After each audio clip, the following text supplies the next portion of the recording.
আর্জেন্টিনাকে নিয়ে আবেগ উচ্ছ্বাস অনেক তো হলো। এইবার একটু বাস্তবতায় ফিরি। এই যে ইংল্যান্ডের বিপক্ষে সেমিফাইনাল খেলছে লিওনেল মেসির দল, লিওনেল স্ক্যালোনির দল, সেইখানটাতে আসলে এই আর্জেন্টিনা কি উতরে যেতে পারবে?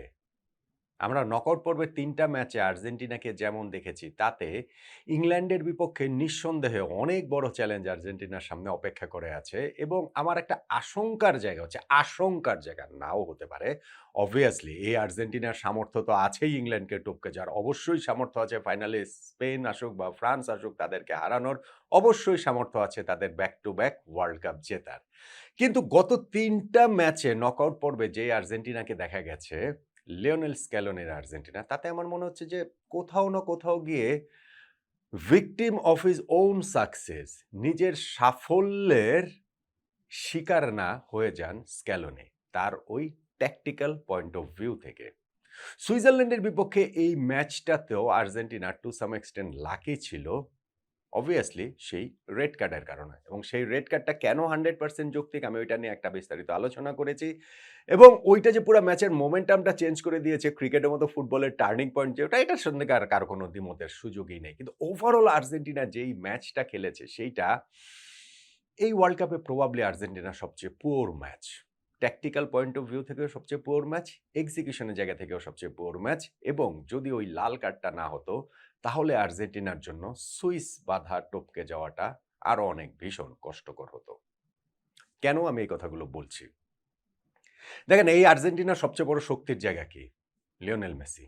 এখনো Lionel Messi, still Lionel Messi, ৩৯ বছর বয়সী লিওনেল মেসি। এখনো তিনি ডিফারেন্সটা মেক করে দিচ্ছেন এবং সেইটা যে কোনো বিচ্ছিন্ন ঘটনা, এইটা যে ওই ফেলে আসা অতীতের একটুখানি গ্লিম্পস তিনি দেখাচ্ছেন তা না।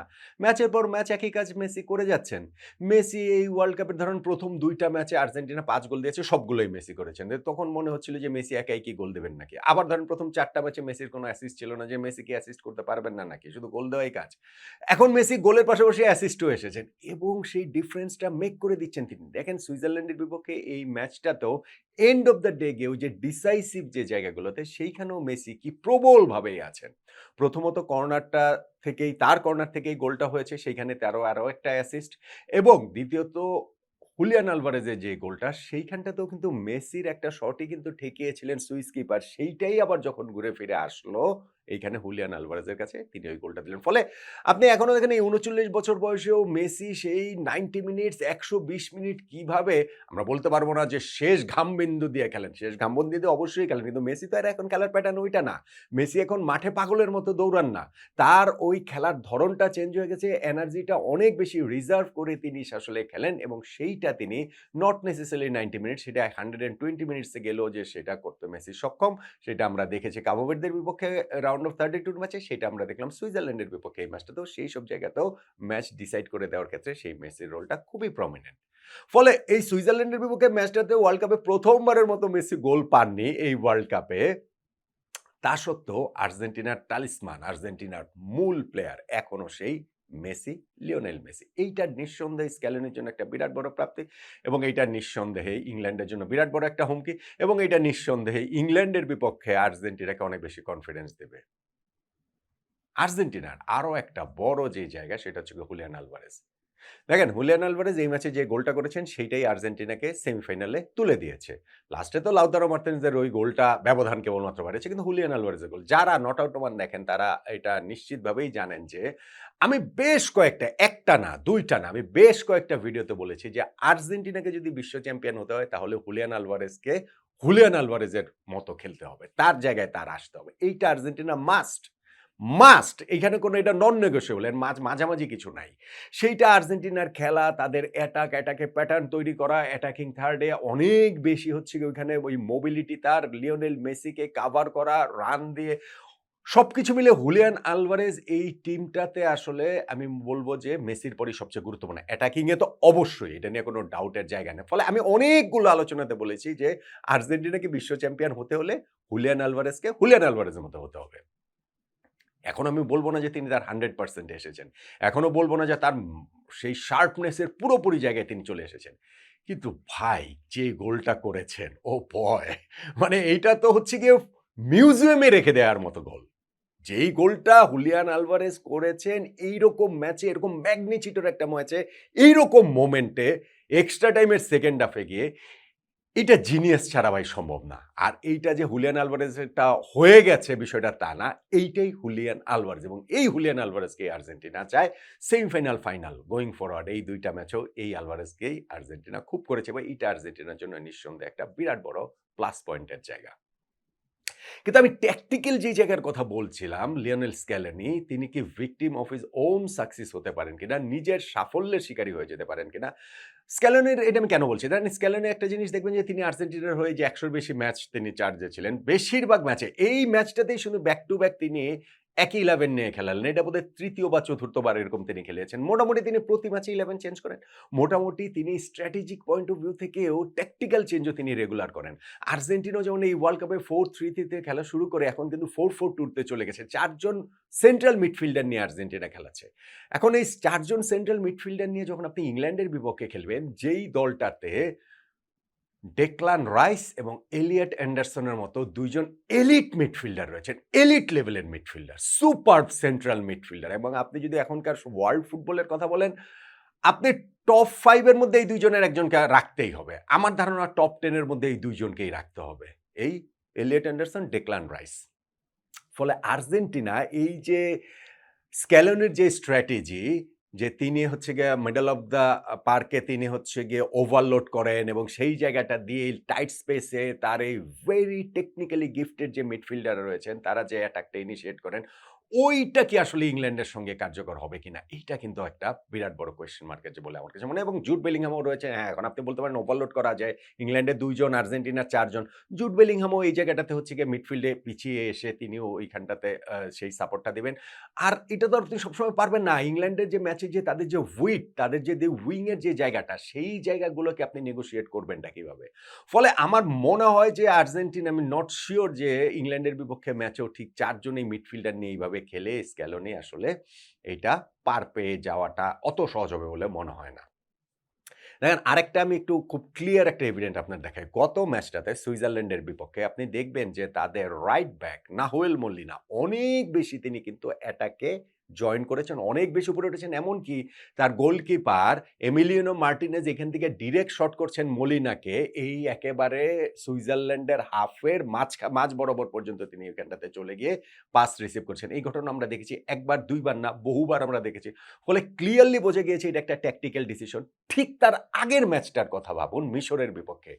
ওইখানে কিন্তু আর্জেন্টিনার এই রাইট ব্যাক তিনি অনেক পিছিয়ে ছিলেন। লেফট ব্যাক নিকোলাস তাগলিয়াফিকো তিনি বরং অনেক বেশি অ্যাটাকে জয়েন করেছেন। ফলে এই জায়গাটাতে এক ম্যাচ থেকে আরেক ম্যাচে স্ট্র্যাটেজিক চেঞ্জ, প্রতিপক্ষ বিবেচনায়, প্রতিপক্ষের শক্তি দুর্বলতা বিবেচনায় সেটা তো স্ক্যালোনি দুর্দান্ত।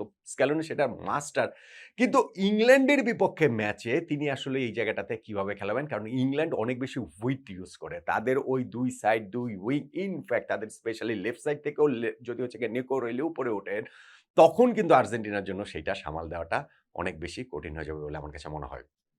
সুইজারল্যান্ডের বিপক্ষে আরেকটা জিনিস আমার কাছে মনে হয়েছে যে আমি জানি না, obviously এটা ট্যাকটিক্যাল রিজন কিন্তু সেটা কি আসলে কতটা কার্যকর হয়েছে? আর্জেন্টিনা লং বল স্ট্র্যাটেজিতে খেলেছে। এখন আর্জেন্টিনার খেলার ধরন আমরা জানি কি? পাস দিবে, পাস দিবে, পাস দিবে, পাস দিবে। ধীরে সুস্থে করতে হঠাৎ ২-৩ টা কুইক পাসের মাধ্যমে তারা হচ্ছে গিয়ে প্রতিপক্ষের ডিফেন্স ওপেন করে দেওয়ার চেষ্টা করে। কিন্তু এই ম্যাচটাতে আমি স্ট্যাটও দেখছিলাম 7.4% না 7.8% বল আর্জেন্টিনা পাস দিয়েছে হচ্ছে গিয়ে লং বলের মাধ্যমে। সো এইটা কিন্তু আর্জেন্টিনা না। এই পার্সেন্টেজটা এই ওয়ার্ল্ড কাপে একেবারে হাইয়েস্ট। এখন আপনি সুইজারল্যান্ডের মতো দলের বিপক্ষে যখন আপনি এই লং বল স্ট্র্যাটেজিতে খেলবেন এটা কিন্তু কোয়েশ্চেনেবল। এটা যে আসলে ঠিক কতটা কার্যকর হয়, কার্যকর তো হয় নাই। ম্যাচের মধ্যে তো আমরা দেখেছি। আপনি ভাই লাল কার্ড খাওয়ার পরে সুইজারল্যান্ডের অবস্থাটার কথা বাদ দেন। মানে ওইটা তো একটা অসম লড়াই হয়েছে। এবং আমিও ওই অসম লড়াইটাতে আমারও পয়েন্ট একটাই যে ওই লাল কার্ডেই ম্যাচ শেষ। আর্জেন্টিনা হয় ৯০ মিনিটে জিতবে বা ১২০ মিনিটে জিতবে বা টাই ব্রেকারে গিয়ে জিতবে। মানে ম্যাচটা তখন আর কোনোভাবেই ইনব্যালেন্স এ ছিল না। কিন্তু এর বাইরে যে লং বল স্ট্র্যাটেজিতে আর্জেন্টিনা খেলেছে, সেইটা সুইজারল্যান্ডের বিপক্ষে খুব কার্যকর হয়েছে বলে মনে হয় না। এবং ইংল্যান্ডের বিপক্ষে আরো বেশি হবে না। ইংল্যান্ডের বিপক্ষে হবেই না। কেননা হচ্ছে গিয়ে এই লং বল স্ট্র্যাটেজির মাস্টার হচ্ছে মানে আঁতুড়ঘরেই ইংল্যান্ড। ইংল্যান্ড সারা জীবন ওইভাবেই খেলেছে। এখন না হয় ইংল্যান্ড চেঞ্জ হয়েছে। কিন্তু ওইটা তাদের একেবারে ডিএনএ এর মধ্যে রয়ে গেছে। ফলে এইটা খেলে আসলে ইংল্যান্ডের সঙ্গে যে পার পাওয়া যাবে আমার কাছে সেইটা মনে হয় না। ফলে স্ক্যালোনির এই জায়গাটাতেও নিঃসন্দেহে চিন্তা করার সুযোগ অবশ্যই থাকছে। একটা বড় জায়গা আমার কাছে যেটা মনে হয় সেটা হচ্ছে গিয়ে প্রপার এলিট ইউরোপিয়ান টিমের এগেইনস্টে আর্জেন্টিনা লাস্ট ওয়ার্ল্ড কাপের পরে এই ১ম খেলতে নামছে ইংল্যান্ডের বিপক্ষে। আর্জেন্টিনার পার্টটা যদি লেটস সে স্পেনের মতো হতো, যেইখানে স্পেন রাউন্ড অফ 16 এ পর্তুগালের মুখোমুখি হয়েছে, কোয়ার্টার ফাইনালে তারা বেলজিয়ামের মুখোমুখি হয়েছে, ২ টা এলিট ইউরোপিয়ান টিমের মুখোমুখি হয়েছে। তাহলে কিন্তু আর্জেন্টিনার জন্য কাজটা আরো অনেক বেশি কঠিন হতো। এখন দেখেন আর্জেন্টিনার তুলনামূলক সহজ হয়েছে কারণ গত ওয়ার্ল্ড কাপের পর থেকে আর্জেন্টিনা একটা ইউরোপিয়ান টিমের এগেইনস্টও খেলে নাই আনটিল এই বিশ্বকাপ শুরুর আগের প্র্যাকটিস ম্যাচটাতে আইসল্যান্ডের বিপক্ষে তারা খেলেছে, যে আইসল্যান্ড ওয়ার্ল্ড কাপেই কোয়ালিফাই করতে পারেনি।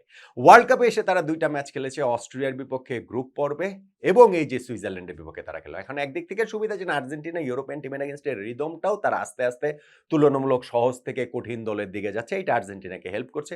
কিন্তু ইংল্যান্ডের বিপক্ষে খেলা মানে একেবারে ডিফারেন্ট বল গেম। ফলে ওই জায়গাটাতে আর্জেন্টিনা আসলে স্ট্রাগল করতে পারে। আর্জেন্টিনার সেই স্ট্রাগল করার আশঙ্কার জায়গাটা আসলে রয়েছে। আরেকটা যে জায়গা সেটা হচ্ছে গিয়ে টায়ার্ডনেস। ভাই আর্জেন্টিনার এই দলটা মোটামুটি গত বিশ্বকাপেরই দল। এই দলটা খুব বেশি হচ্ছে গিয়ে ফ্রেশন আপ করা হয়েছে বিষয়টাকে আমরা সেভাবে বলতে পারব না। গত ওয়ার্ল্ড কাপের ১৭ জন রয়েছেন। 11 এর কথা বললেও মোটামুটি ৯-১০ জন তো গত ওয়ার্ল্ড কাপের সেই 11 ই খেলছেন। অ্যাপার্ট ফ্রম ডি মারিয়া আসলে পুরো ওয়ার্ল্ড কাপের স্কোয়াডটাই ওয়ার্ল্ড কাপ টিমটাই আর্জেন্টিনা খেলাচ্ছেন। সেই আর্জেন্টিনা গত ৩ টা নকআউট ম্যাচটা কিরকম মানে হচ্ছে গিয়ে শুধু ফিজিক্যালি নেওয়া না, মেন্টালিও তাদের কাছ থেকে নিয়েছে। আপনি দেখেন যে কাবু ভের্দের বিপক্ষে তারা 90 মিনিটসে জিততে পারেনি, এক্সট্রা টাইমে গিয়ে জিতেছে। মিশরের বিপক্ষে তারা ৭৯ মিনিট পর্যন্ত ২-০ তে পিছিয়ে থেকে তারপরে গিয়ে তারা 90 মিনিটসের মধ্যেই মানে নির্ধারিত সময়ই তারা জিতেছে ওই ১৩ মিনিটের ম্যাচে গিয়ে। এবং এই সুইজারল্যান্ডের বিপক্ষে তারা ১০ জনের সুইসদের শেষ ২০-২৫ মিনিট পাওয়া সত্ত্বেও উইনিং গোল আদায় করতে পারেনি। তারা এক্সট্রা টাইমে গিয়ে জিততে হয়েছে।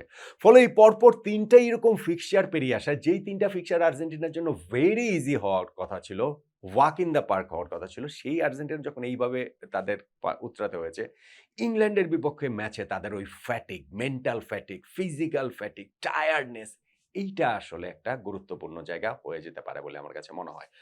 ইংল্যান্ডেরও এটা হয়েছে। মানে ইংল্যান্ডও যে নকআউট পর্বের ম্যাচগুলো তারা খুব সহজে পার পেয়েছে বিষয়টা তো তা নয়। ইংল্যান্ডও এই জায়গাটাতে তারা কঙ্গোর বিপক্ষে পিছিয়ে থেকে তাদের জিততে হয়েছে। মেক্সিকোর বিপক্ষে ম্যাচটাও তারা আসলে খুবই কষ্ট করে জিততে হয়েছে এবং সেই ম্যাচটাও হচ্ছে গিয়ে ফিজিক্যালি মেন্টালি অনেক কিছু নেয়ার মতো। আর এই লাস্ট যে ম্যাচটা কোয়ার্টার ফাইনাল ম্যাচটা সেই ম্যাচটাতেও কিন্তু ইংল্যান্ডকে জিততে হয়েছে সেইটাও এক্সট্রা টাইমে গিয়ে। ফলে ইংল্যান্ডের জন্য এই মানে ইংল্যান্ডও যে এই কাজটা যে তারাও যে আসলে খুব ভালো জায়গায় থাকবে তা না। কিন্তু আপনি যখন আর্জেন্টিনা স্কোয়াড, ইংল্যান্ড স্কোয়াড তুলনা করবেন, আর্জেন্টিনা স্কোয়াডের এভারেজ এইজের সঙ্গে তুলনা করবেন, সেই জায়গাটা থেকে আমার মনে হয় যে আর্জেন্টিনার ওই ফ্যাটিক এর জায়গাটা আরো একটু বেশি থাকবে। এইটার সঙ্গে আসলে স্ক্যালোনিকে ডিল করতে হবে। Having said all those things, এই আর্জেন্টিনা বিশ্বকাপ জিততে পারে। অবভিয়াসলি তারা এই বিশ্বকাপ জিততে পারে। অবভিয়াসলি তারা ইংল্যান্ডকে হারাতে পারে। ফাইনালে ফ্রান্স বা স্পেনকে তারা হারাতে পারে। কিন্তু এই যে ফ্যাক্টর গুলোর কথা আমি বললাম, আমি জানি না ঠিক যে লিওনেল স্ক্যালোনি ইংল্যান্ডের বিপক্ষে ম্যাচে তার টিমকে কোন ফরমেশনে মাঠে নামাবেন, কোন স্ট্র্যাটেজিতে খেলাবেন। তবে সুইজারল্যান্ডের বিপক্ষে ম্যাচটা টু সাম এক্সটেন্ট অনেক দিক থেকেই, টু সাম এক্সটেন্ট না, অনেক দিক থেকে আর্জেন্টিনা আসলে লাকি। কেননা ওই রেড কার্ডটা না হলে আর্জেন্টিনার জন্য এই ম্যাচ উতরানোটা যত কঠিন হয়েছে তার চেয়েও আরো অনেক বেশি কঠিন হতো। কিন্তু এলিট যে টিম, এলিট যে কোচ, যার হাতে এতগুলো এলিট প্লেয়ার রয়েছেন, তারা তো এই চ্যালেঞ্জের জায়গাগুলোতেই থ্রাইভ করেন। এই চ্যালেঞ্জটা তো উতরানোই তো হচ্ছে গিয়ে বিশ্ব চ্যাম্পিয়নদের হলমার্ক। এবং এই আর্জেন্টিনা যেহেতু ৪ বছর আগে একবার বিশ্বকাপ জিতেছে, তারা নো হাউটা অন্য যে কারো চেয়ে ভালো জানে। যে কারো চেয়ে ভালো জানে যে এই পরিস্থিতিগুলো থেকে কিভাবে উতরে যেতে হয়। ফলে সেইগুলো উতরে যেয়ে ইংল্যান্ডের বিপক্ষে ম্যাচ জিতে ফাইনাল খেলা এই আর্জেন্টিনার পক্ষে সম্ভব। ভীষণ রকমেরই সম্ভব। সেইটা গত ৩ টা ম্যাচ আর্জেন্টিনার জন্য জেতা যত কঠিনই হোক না কেন। লিওনেল মেসি এবং আর্জেন্টিনার আরেকটা বিশ্বকাপ জয়কে তাই রুলড আউট করে দেওয়াটা স্রেফ বোকামি ছাড়া আর কিছু না।